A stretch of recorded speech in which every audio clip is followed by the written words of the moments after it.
speaking of international film submissions to the Oscars, let's talk about Tunisia's pick, which is Four Daughters. You came out of this one raving to me about it.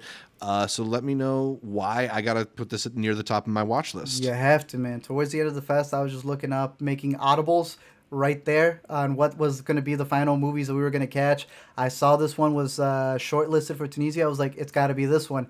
Final movie I saw out of the festival. When I went to go get a coffee, the guy asked me, "What did you just see?" I was like, Four Daughters. He goes, "That sounds interesting. What is it about?" I'm like, Mr. Barista Man, it's about a family where two of the daughters are playing themselves in this documentary as they cast the two older sisters as with actresses because they went missing. And the whole story retells what happened by also casting an actress to play the mother and the director allowing the subjects to direct the movie and reenactments.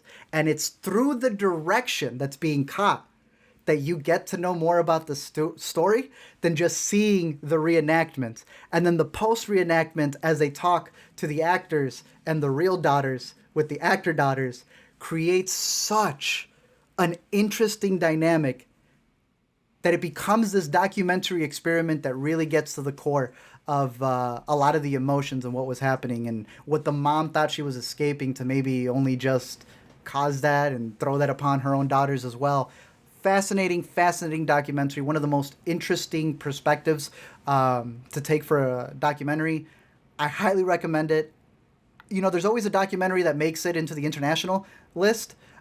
This would be my pick out of all of them. I know we were talking about maybe Eternal Memory being one. I'm trying to Chile think of didn't submit that one, so Chile didn't submit it. Yeah. This one for sure would be one to put there. I only have one little gripe, and it would be the more that you learn about them and you realize very little, like, oh, you know, they did have some time in the media before.